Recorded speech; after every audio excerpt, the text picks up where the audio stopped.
It's time for the Engaged Club, the podcast for club managers and operators that strive to create loyal and connected members, guests, and customers.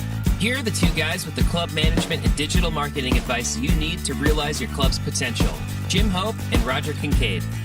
Hey, welcome to another episode of the Engaged Club podcast. It's so cool to have you listening to this podcast episode. I'm Roger Kincaid. I'm the marketing guy from Off Course Golf. You can find us online at offcourse.golf. I'm Jim Hope, and I'm the GM of the Derrick Golf and Winter Club. Mr. Roger Kincaid, how are you, sir? Jim, excited because we're rolling through the 9 traits of remarkable service.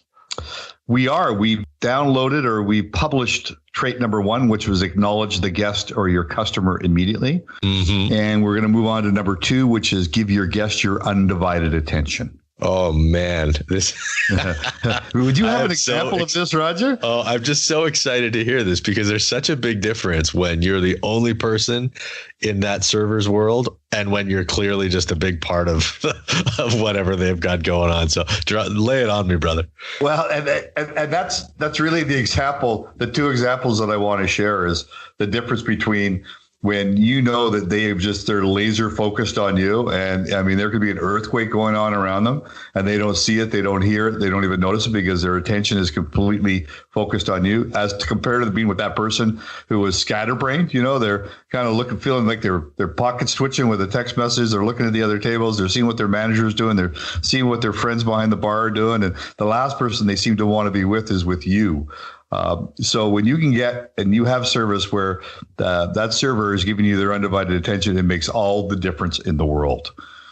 Do you have any examples for you? Anything that jumps out at you where you've had that either the good or you do the good or the bad, and I'll end with a good example. But any that jump out at you? Oh my gosh. Well, yeah. I mean, there's hundreds of them, right? We've all been in situations where, you know, you're trying to place an order maybe at the fast food restaurant or whatever the case may be. And like, there's no eye contact. There's no need to just like focus on you, or somebody like while they're serving you reaches kind of behind you and hands the order to somebody else who's been waiting or something like that. It's like, what am I, chopped liver? You know, but it's when I've just always sort of thought like of those servers who just think like this is the only thing happening in my world right now. And they just keep bouncing from the only thing happening okay, now this is the only thing happening in my world right now. And those are the ones that give you outstanding, like 5-star service every time.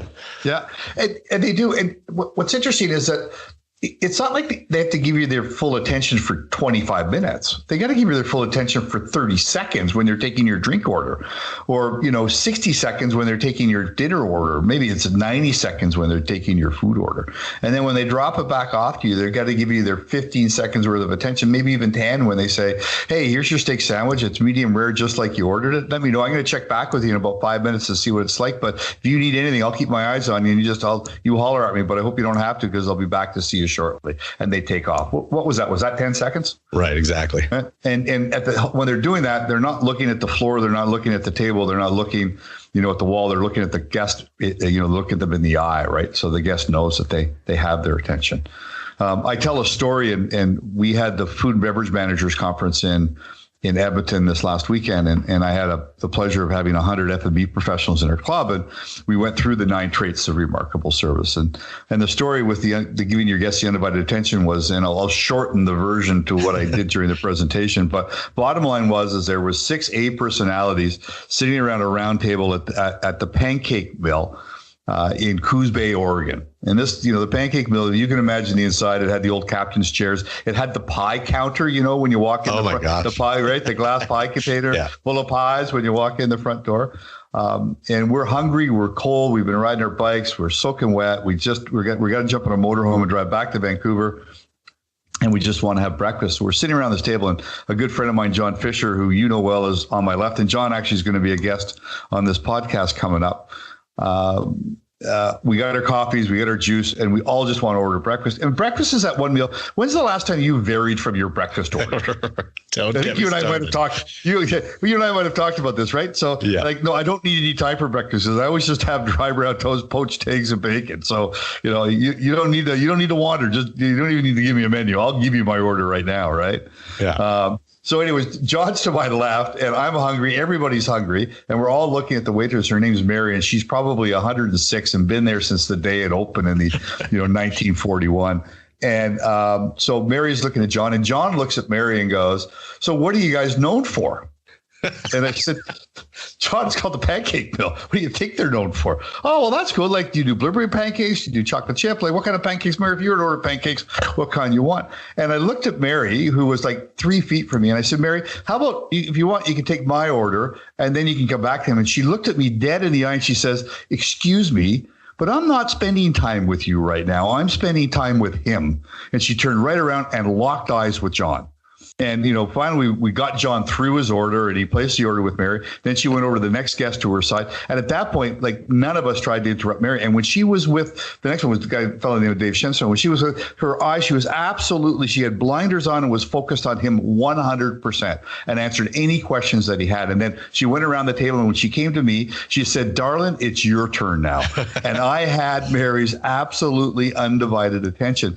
And, I've eaten in Michelin 3-star restaurants, and I've dined all over the world. And I can tell you that from an undivided attention from somebody who made me feel extremely important for 45 seconds, nobody has ever done it better than Mary. Wow. That's a great story. She put you in your place too. Yeah, oh, absolutely. It was, and only as somebody who's, 85 years old could do, right? When she looks like your grandma was, sort of point, and she pointed the finger as well. Like, gave me the finger shake at the same time. Right. I'm not dealing with you right now. I'm talking to him. And I think she actually put her hand on John's shoulder and called him darling. I mean, how do you not love that? Yeah. But I like that sort of that style of hospitality, in the greasy spoon diner sort of scenario. I'm wondering, can you translate that to a club environment where you might not be so brusque, if you will, with a client in a playful way? Because she was proving a point, but she was also quite playful about it. But, how would you expect one of your team members to handle a similar situation?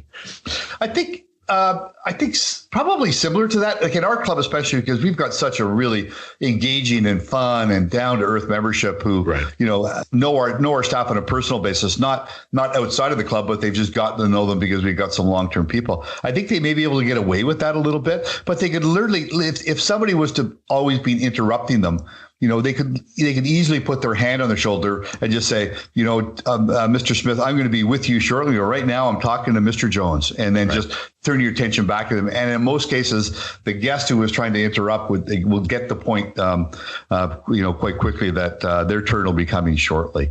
But it's just interesting how that was her absolute complete focus, was the fact that whoever was in front of her was the person that she was going to spend all of her time with. And so what is interesting was when you're waiting now we got to wait, and I still want to order breakfast. I'm still hungry, but I knew that I was going to have that type of interaction with her when she got to me, and she didn't let me down. So there was an honesty about her too. So my wait was a little easier on me because I knew that I was going to get some time to spend some quality time with Mary at the same time. So, it's important to greet your guests immediately when they walk in the front door, but it's also important to give you your undivided attention when you're spending some time with them.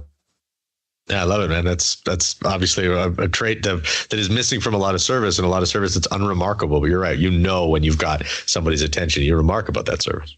Well, yeah. And, we talked in a previous podcast, we talked about each of ours are that very special service experience that we had. And mine was at the Bicycle Thief in Halifax. And one of the things that I commented on with our server was that when she went around the table of 9 of us, when she was with you, that you were the only person at that table that she was paying any attention to. Yeah. And that whether it be a drink order or a question, no matter what it was, she just had this knack of being able to, just the way she sort of leaned in and she looked at you, kind of blocked off the rest of the other people, not obtrusively, but she just made sure that they knew that she was spending time with you. So that's I would call that obviously a higher end service experience than the Pancake Mill in Coos Bay, but the same trait was present with both servers.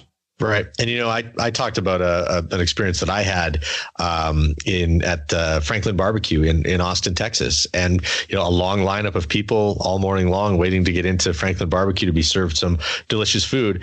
And, there was a service bar. And when we finally got to the front of the line and they were cutting up the brisket and the pork ribs for us, we were treated like we were the first and only customers in the store that day. We got the absolute best out of that individual. He was 100% laser focused on making sure that the experience was memorable, and it absolutely was.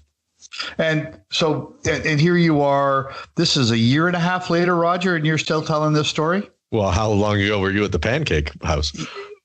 Would have been probably 10 years ago that I was there. A decade on, you still remember Mary, and she's 116 years old now. Have you sent her a birthday card? No, but I remember Coos Bay. She's still going to be working there, so I got to stop in and see her. Perfect. Well, that's amazing, man. That's trait number 2 of the 9 traits of remarkable service. What is it again? Give your guests your undivided attention. Excellent. And we're rolling them out here. So we're on to trait number 3 in the 9 traits of remarkable service in the next episode. If you found this valuable, and we know you did, please, by all means, listen to it with your team, share it with others in the club industry that you think will benefit from this particular podcast. And until next time, thanks for listening.